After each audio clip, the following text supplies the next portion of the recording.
नमस्कार मित्रों, मेरे प्यारे सभी दर्शकों, आज की इस वीडियो में मैं आपको एक लकड़हारा का बहुत ही खूबसूरत और बहुत ही शानदार हैरान कर देने वाली वाकया लेकर आया हूँ। आज मैं आपको बताऊंगा कि कैसे वह लकड़हारा आखिर दिन रात मेहनत करने के बाद से अपने बुढ़ापे में इतने सारे पैसों का मालिक बन गया। इसलिए इस वाकया को जरूर सुने और जिसने भी इस वाकया को सुना हैरान रह गया। आखिर उसने ऐसा कौन सा बड़ा काम कर दिया था जिसकी वजह से ऊपर वाले ने उसे इतनी बड़ी दौलत से नवाजा था। तो आइए मित्रों, बिना किसी देरी किए इस वाकया को शुरू कर लेते हैं। एक जंगल में एक लकड़हारा, उसकी बीवी और उसका बेटा बहुत ही आराम से रहते थे। लकड़हारा रोज शाम सुबह लकड़ी काट कर लाता, उसे बाजार में बेचता और उससे जो रुपए पैसे मिल जाते थे उससे उसके घर परिवार का खर्चा चलता था। घर में बीबी बस केवल रोटियां बनाती थी और उसका बेटा कुछ नहीं करता था, खाली बैठा रहता था, इधर उधर दोस्तों के साथ मटर गश्ती करता रहता था, टाइम पास करता रहता था। धीरे धीरे समय बीतता गया और वह लकड़हारा रोज अपने काम में जाता रहा।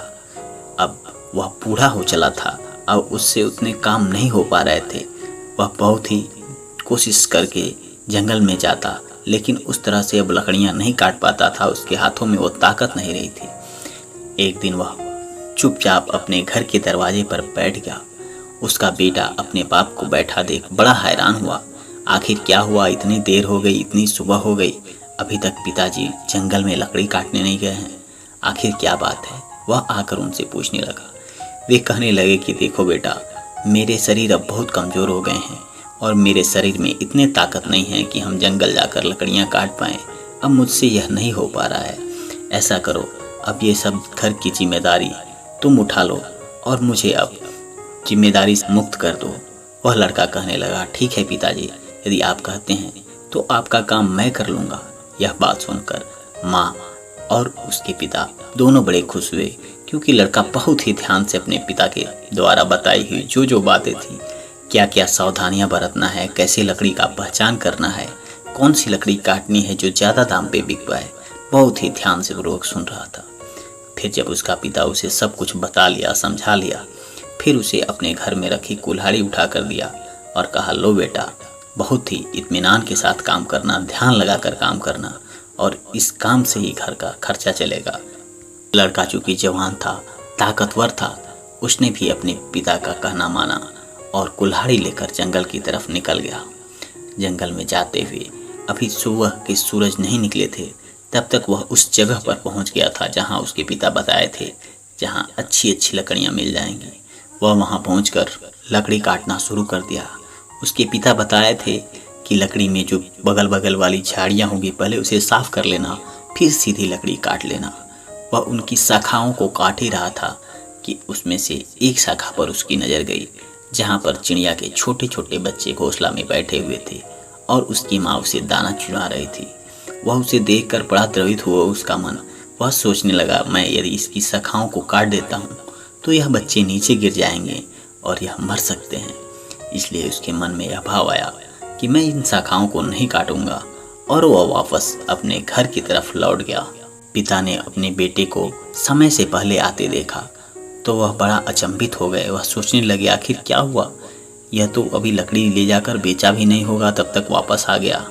वह अपने बेटे को पास गए और पूछने लगे, क्या हुआ बेटा, क्यों तुमने लकड़ी बेच कर नहीं आया क्या। लड़का कहने लगा, पिताजी ऐसी ऐसी बात थी, यदि मैं उन शाखाओं को काट देता तो वो बच्चे गिर जाते और मर जाते, इसलिए मैंने इस पेड़ को नहीं काटा और मैं वापस चला आया। उसके पिता बड़े नाराज हुए, कहने लगे, देखो बेटा, हम लोग लकड़हारे हैं और लकड़हारा का काम ये होता है कि वह अपना काम करे, वह पेड़ के ऊपर जो भी शाखाएं हैं उसमें कौन से जानवर हैं, कौन से जीव हैं, उसका ध्यान ना दे।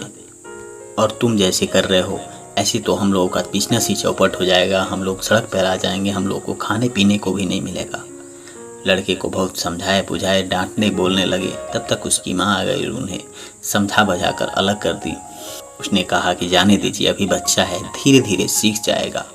और फिर एक हफ्ते के बाद से फिर उस लकड़हारे ने अपने बेटे को अपनी टांगें दी और कहा कि जाओ, इस बार तुम उस शाखाओं की तरफ मत देखना, नीचे से पेड़ को काट देना और वहाँ से उस पेड़ को ले जाकर बेच देना।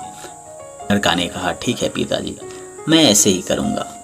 वह चला गया और जाकर एक पेड़ को काटने लगा। काटते काटते अंत में उसकी नज़र उस डालियों पर पड़ी जो काफ़ी ज़्यादा नीचे लटके हुए थे। उसमें फल लगे हुए थे और वह सोचने लगा कि इन फलों को खाकर लोग जिंदा रहते हैं, बहुत सारे लोगों की भूख मिट जाती है और जंगल में लोग जो भूले भिटके होते हैं इन्हीं को खाकर अपना पेट भरते हैं। यदि मैं इस पेड़ को काट देता हूँ तो यह फल वो नहीं मिल पाएगा उन लोगों को और हो सकता है उन लोगों की मौत हो जाए। ऐसा सोचकर उसने फिर से पेड़ को काटना बंद कर दिया और वापस अपने घर की तरफ चला गया। फिर से अपने बेटे को जल्दी आते देखा लकड़हारा तो सोचा हो सकता है जिसने कुछ रुपए पैसे लेकर आए होंगे, हो सकता है काम जल्दी समाप्त कर दिए होंगे। लेकिन जब वह अपने बेटे के पास गया और पूछने लगा तो लड़का ने अपने साथ जो भी घटनाएं घटी थी वह बता दिया। वह फिर से बहुत नाराज हो गया, कहने लगा तुम एक नंबर के निकम्मे हो, तुम्हें काम करने की आदत ही नहीं है, इसलिए तुम जाते हो दिखाने के लिए और भागे चले आते हो। तुम्हें पता है कि तुम्हारे इस हरकतों की वजह से हम लोगों के घर में अब खाने पीने के लिए अनाज भी नहीं बचे हैं और ऐसे ही चलता रहा तो हम लोग सड़क पर आ जाएंगे। उसने अपने बेटे को बहुत ही ज़्यादा डांटा बोला और घर से निकाल देने की धमकी देने लगा। तब तक उसकी माँ आ गई और उसने अपने बेटे का बचाव किया। वह कहने लगी कि धीरे धीरे लड़का है, जंगल जाएगा तो सीख जाएगा। उसके पिता भी अपने बेटे की इन आदतों से थक गए थे। अब उन्होंने उस जगह का पता बताया जहाँ पर केवल सूखे पेड़ थे। उन्होंने कहा सूखे पेड़ को काटने जाएगा तो इसे किसी प्रकार की कोई दिक्कत नहीं होगी और यह आसानी से काट कर चला आएगा। फिर वह लड़का एक बार फिर से कुल्हाड़ी उठाया और उन सूखे पेड़ों को काटने के लिए चला गया। वहाँ जाकर जब उसने उस पेड़ के नीचे गया और देखा तो पेड़ पूरी तरह से अब धीरे धीरे सूखने लगे थे। वह सोचने लगा कि इन पेड़ों ने तो अपने पूरे जीवन भर लोगों की सहायता की है, लोगों के लिए छांव दिया है और मैं इन पेड़ों को काट कर पाप का भागीदारी क्यों बनूं। उसके मन में ख्यालात आने लगे और वह फिर से जंगल को छोड़कर घर लौटने लगा। रास्ते में उसे एक नदी दिखी और वह सोचने लगा कि जब तक यह कुल्हाड़ी रहेगी पिताजी हमें जंगल में ही भेजते रहेंगे। उसने वह कुल्हाड़ी उसी नदी में डाल दिया और वापस चुपचाप खाली हाथ घर लौट आया। अपने बेटे को खाली हाथ देख पिता आग बबूला हो गए और वह चीखने लगे, चिल्लाने लगे, डांटने लगे, बोलने लगे और इतना बोला कि उसे अपने घर से बाहर कर दिया। वह बेचारा लड़का अपने घर को छोड़कर बाहर निकल गया। चलते चलते दिन भर चलते चलते उसे बहुत ज़्यादा थकान हो गई और वह जाकर एक जगह बेहोश अवस्था में गिर पड़ा। उसे होश ही नहीं रहा। फिर जब उसकी आंखें खुली तो उसने देखा कि वह एक ऐसे दरबार में गिरा पड़ा है जहाँ पर बहुत सारे लोग पूजा पाठ में लगे हुए थे, भक्ति भाव में लगे हुए थे और वहाँ एक हनुमान जी का मंदिर भी था। मंदिर में पूजा पाठ करने वाले बाबा ने उसे उठाया और उसे ले जाकर भोजन कराया। चूँकि उस लड़के का मन शुरू से ही पूजा पाठ में लग रहा था, इसलिए जब उसने देखा कि यहाँ पर तो खाने पीने, रहने खाने, पूजा पाठ करने का सब व्यवस्था है, वह वहीं रुक गया और उस मंदिर का बहुत बड़ा पुजारी बन गया। कुछ समय बाद एक भक्त ने आकर उस लकड़हारे की दरवाज़ा खटखटाई। वह लकड़हारा दरवाज़ा खोला और पूछने लगा कौन हो।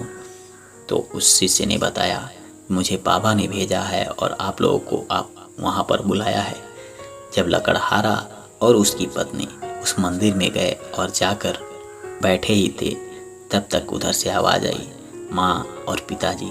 उन्होंने अपने बेटे की आवाज़ सुनी तो वो आश्चर्यचकित रह गए, क्योंकि बेटे से पिछले उनको बरसों हो गए थे और बरसों में उनके इतने बुरे बुरे हाल हो गए थे जिसकी कल्पना कर पाना बहुत ही ज़्यादा मुश्किल था।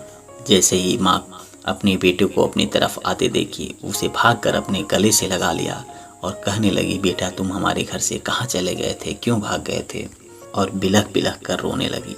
समय का ऐसा चक्र चला था कि उसका बेटा उस मंदिर का मठाधीश बना हुआ था और वह रोज हजारों भक्तों को पूजा पाठ के उपरांत भोजन कराता था, पशु पक्षियों को भोजन कराता था और बेजुबान जानवरों की रक्षा करता था।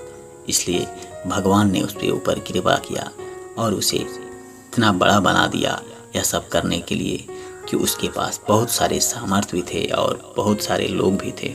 इस तरह से मित्रों, ये कहानी हम यहीं पर समाप्त हो जाती है, लेकिन यह सीख जरूर देती है कि हमें बेजुबान जानवरों, ऐसे लोगों जो बेघर हैं, जिनके पास खाने पीने के लिए कुछ नहीं है, उनकी मदद करनी चाहिए। और जब हम उनकी मदद करते हैं तो भगवान भी हम लोगों का मदद करते हैं और हम लोगों का उद्धार करते हैं। आज की ये कहानी आपको कैसी लगी हमें कमेंट बॉक्स में ज़रूर बताएं, और यदि चैनल पे नए हैं तो चैनल को सब्सक्राइब कर लें, अपने मित्रों यारों के साथ साझा कर दें